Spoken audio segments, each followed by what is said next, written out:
Do you agree? Yes. Yes. Okay. And, syempre, no, we need to know and establish the need of these people. No, yung kanilang mga hot buttons. No, what are these? Income, could be travel, could be health, recognition, etc. Now, ang negosyo ng LifeVantage or ng ibang direct selling business, simply, kung i-compare natin yan sa traditional business, parang jeep po yan, parang bus, parang tricycle.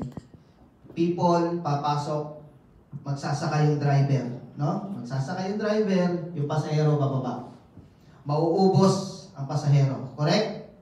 Pag hindi siya nagsakay, what happens? Sakita niya sa isang araw. Wala siya kikitain. So ang mga jeepney driver, ang mga bus driver, paulit-ulit siya. May bababa ng isa, magsasakay ng dalawa, magsasakay ng 5. Bababa ulit, magsasakay ulit. Miski na hindi na kasya sa loob ng jeep, sakay pa rin pa ng pasakay. Correct? So ganun din dito sa business natin. We need to learn to invite people to join your business. Okay? So that's the first things to make your business successful. Okay? Number 2. Anong sabi dyan? Wala pa. Can you show the business independently? Now guys, this is important. Okay? We really need to learn how to show the opportunity effectively. Okay? Paano? One-on-one meetings, home meetings, or mga big meetings like our roadshow. Okay? Now, bakit natin kailangan tong mga meetings na to, especially yung mga big meetings? This is where, kung nahihirapan kang mapayes yung recruit mo, the roadshow or the big meetings will definitely help you get that yes. Kasi doon sa mga big meetings na yun, nakikita ng mga guests ninyo yung need. No, we are able to show, no, collectively we are able to show yung need, yung solution to the need, and we can help them make the decision. Do you agree? Yes. Okay? Okay. Now, guys, ito yung very critical, lalo na po sa atin, lalo na sa mga nag-start, no? You really need to learn to show the business. Okay? Huwag po tayong umasa kay Upline. Okay? Kasi si Upline, meron din sariling, no? Meron din siyang sariling pinapresenta. No? Pag in-invite mo siya, maaaring hindi siya available kasi meron siyang previous na appointment. So just like you, ganun din siya, no? Naghahanap din siya ng kanyang personal mga teams, no? So you as an individual, as a LifeVantage distributor, it is your responsibility to show the business independently. So paano mo gagawin 'yan, no? Patulong ka lang kay Upline number 1. Tignan mo lang kung ano yung ginagawa niya regularly. Kasi paulit-ulit naman po ito eh. Tama mo ba? Paulit-ulit po ito eh. Itong business po na to. You really need to learn how to introduce the company. That's the first. Kasi yung presentation naman natin, kung napansin niyo, 3 parts lang naman eh. The company, the product, and the opportunity. Okay? So yung tatlong yun ang kailangan ma-master mo. Hindi naman kayo isasabak or isasalang kagad-agad. No? Stage by stage yan. Siguro ang mabibigay kong tip is number 1, you learn how to introduce the company. Di ba? Sa isang meetings, mag-present ka, magtaas ka ng kamay. Coach Jasper, ako mag-introduce ng company next presentation. Okay po ba sa inyo? Papayag yan. Papayag siya. Okay? Di ba? So, i-introduce mo lang shortly yung company. Then the next step is you should be able to learn how to show the product. Di ba? Maybe the next month, product naman, nag-present ka. Oh, I'll be showing a short, brief introduction of the product. And then eventually, nakumpleto mo yung 3 parts. Then that will help you show the business effectively and you can show the business independently. No? Nag-guess nyo yung strategy kung paano. Now, wag po kayong mahiyang magsalita in front. Okay? Kasi yung mga ini-invite nyo din, syempre, nai-impress sila, uy, No? Si Ellie nagsasalita in front. Kaya ko din yun. You know? People like, and syempre, they will follow what they see.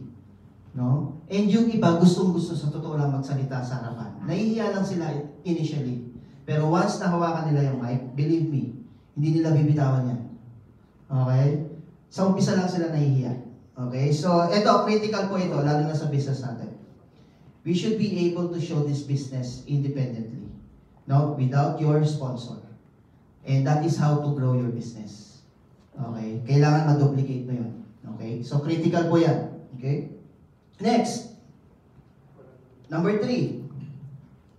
Getting people started at some level. Okay?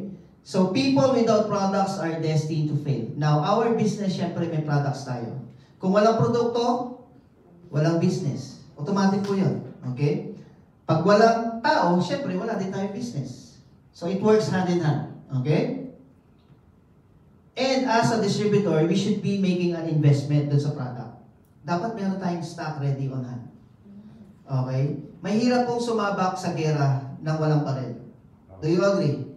Yes, di ba? So, paano natin makukonvince yung isang guest natin kung wala tayong dalang produkto?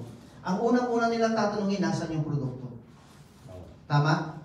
So, dapat at least meron kayong isa bawat produkto sa inyong bag. Okay? So, kung wala tayong produkto, wala tayong mapapakita. And namimiss natin yung opportunity nung araw na yon or nung time na yon na posibleng makuha niya yung product na tipid mo. Okay? So, importante po yan. Okay? And, syempre, you should be able to show the income potential. Okay? So, yan po yan. Next. Napaka-importante po ng training. Napakaswerte po ninyo kasi merong ganitong programa. Yung grupo ni Sir Jasper. Okay, napakaswerte po ninyo. No? Napaka-importante po itong ganitong gathering. Kasi number 1, yung training, alam naman natin na napaka-importante sa isang negosyo. Lalo na yung palitan po ng experiences. No, napaka-importante po yan. So, you should be thankful to your upline for doing this. Okay? Next, it's about training. Obviously, it's absorption of information. Okay? So, maganda rin po na nasi-share sa atin yung iba-ibang information. Kasi itong mga information na sinishare sa inyo is based on their experiences. No, hindi na po ito libro. Based on experience po ito na sinishare sa inyo. Okay? And, syempre, training. After training, you learn this by doing. Kailangan gawin mo yung natutunan mo sa training. Never naging effective ang training pag hindi mo siya ginawa.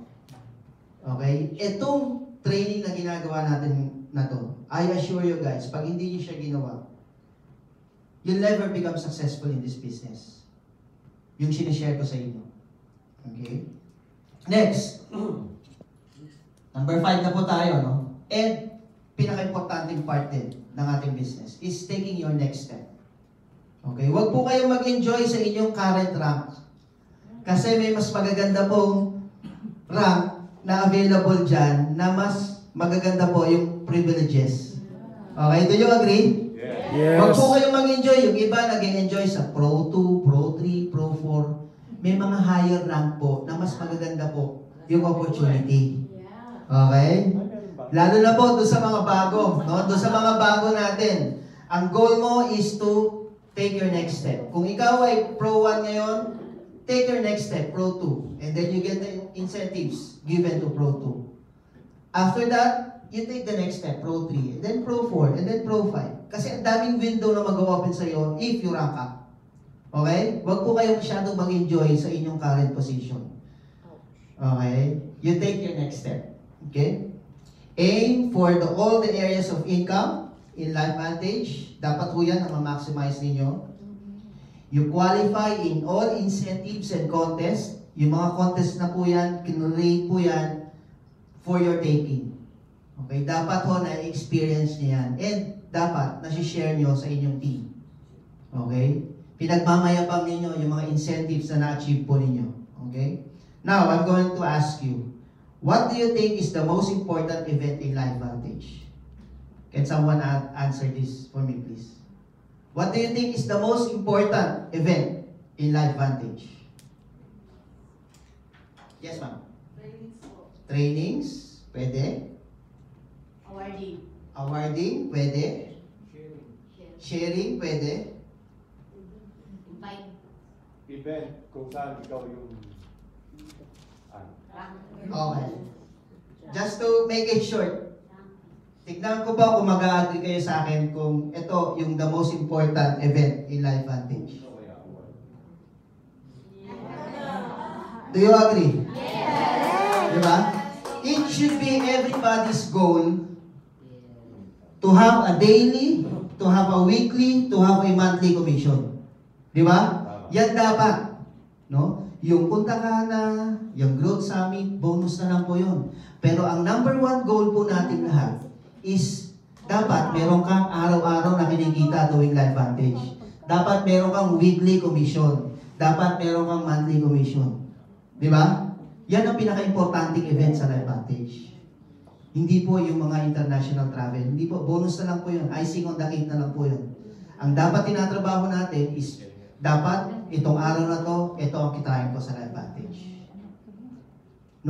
Itong araw na to, kahapon kumita ako ng 3,000. Dapat ngayon naka 4,000 ako. Dapat ganun ang mindset. Okay? Dati-dati, guys, I don't know if you will agree with me. Yung ibang company, dati pinagmamayabang ka yung daily income nila. Di ba? Dati-dati, yung weekly income nila, pinagmamayabang, ginagawa pa nila ng malaking cheque. Correct? Yes. Dati-dati, no, yung monthly income nila, pinagmamayabang nila. Napakalaking cheque kasi laki halos nito. Pinagmamayabang nila sa team. Correct? Yes. Kasi yun ang importante talaga. No? Everybody should be working towards getting a daily commission, a weekly commission, and a monthly commission. And we have that in LifeVantage. All you have to do is what? Work for it. Work for it. Correct?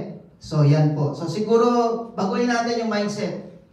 No? Kasi dati, kung ang ginagawa natin, nakafocus tayo on, kunyari, nakafocus ako ng US. US lang, US. Ako, na-deny ako. Patay na, bumagsak na. No? Nawala na, nakalimutan na to. Di ba? Pero kung yan ang goal mo, araw-araw, you're earning, yung iba dito, earning 2,000, 3,000 daily. Miski na-deny sila ng visa, tuwa-tuwa pa rin. Kasi they're earning 2,000, 3,000 daily. Correct? Correct. O yan. So, yan po, i-change natin yung mindset. No? Gawin natin, ang goal natin is to have a daily, weekly, and monthly commissions with LifeVantage. Dapat yun ang nakafocus. Okay po ba yun? Yes. Okay. So, these are the 5 steps